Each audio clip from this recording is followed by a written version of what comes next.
Hey, Life Groups. This is Joel, and man, I had such a great time worshiping with you guys and going through the Word with you guys on Sunday morning. And so I know that for a lot of people, it was such a convicting message. And man, for me, maybe more than anyone, as I was just kind of just marinating in that passage all week in Matthew chapter 16, verses 24 and 25 especially. And just thinking about death to self and denying ourselves and taking up our cross and following Jesus, and so many implications of that. And it's like, as you mature in your faith, and some of you who have been believers for a long time know this, it's like the more you grow, the more need for growth you see.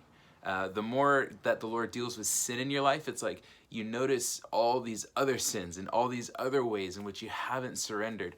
And so that's just kind of the normal Christian life. It's just the process of sanctification, is seeing all of these areas where we continually need to surrender to the Lord. And so I pray that, the Holy Spirit convicted you of certain things, as He's done with me, that we just need to let go of in our lives, that we need to embrace even just we're not even used to embracing minor inconveniences, and we need to learn to embrace those so that we can embrace greater suffering that may and sometimes very just should come as believers, as there's such a stark contrast between our lives and our way of thinking and the rest of the world. And so that's what some of your questions point to.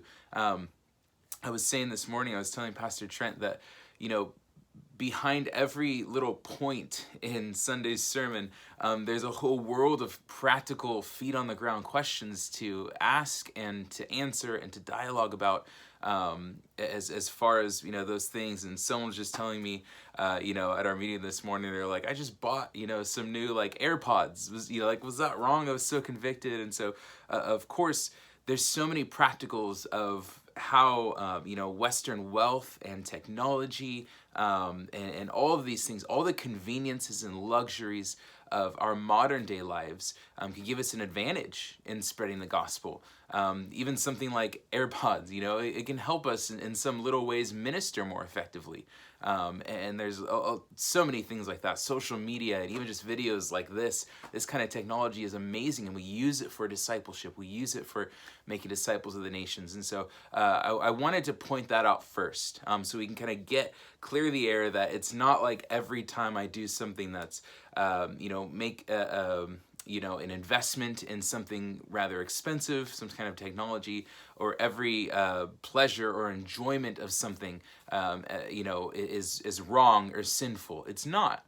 God's given us good gifts to enjoy and good gifts to employ for his kingdom. But there are disadvantages, and that'll be your second question. What are some of those disadvantages of all of this wealth, all of this technology, all of this luxury? How does it make us harder? How does it make it harder for us to truly follow Jesus? Like Jesus says to the rich young ruler, actually his disciples, after the rich young ruler turns down Jesus' offer of discipleship, he says it's easier for a camel to go through the eye of a needle than for a rich man to enter the kingdom of heaven. It's like, man, what does that mean? How does our wealth make it harder for us to follow Jesus? And so you're gonna have to grapple with those questions. And I thought so many times on Sunday about kind of pulling punches and saying, well, but it's not that bad, or things like that. And of course, there are ways in which we should do that.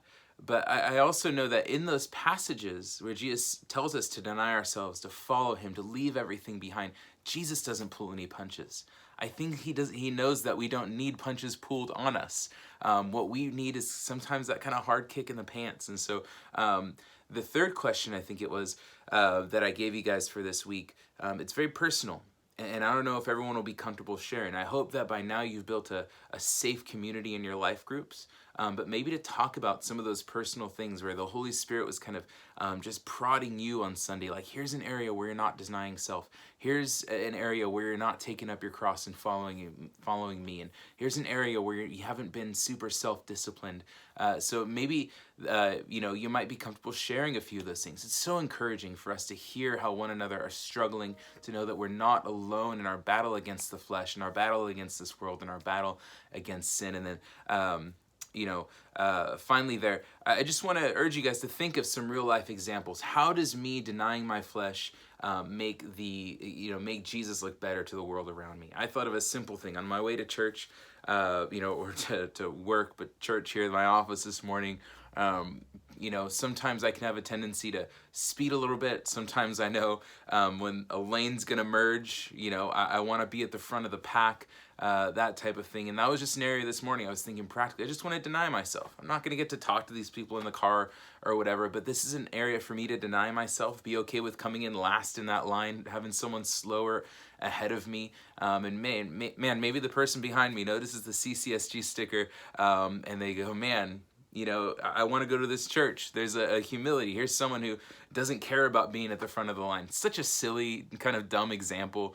But I think there are little ways in which we deny ourselves. We don't always have the best. We don't always have the greatest. We're not always looking out for ourselves. That can show unbelievers around us that Jesus actually is a greater treasure, a greater prize than any way we could try to fulfill ourselves. And so just some of those things for you guys to think through in your life groups today. So I know I've done kind of a long video, but I hope it's encouraging to you. I hope it helps you guys get conversations started. I love you guys. Praying you have a blessed night.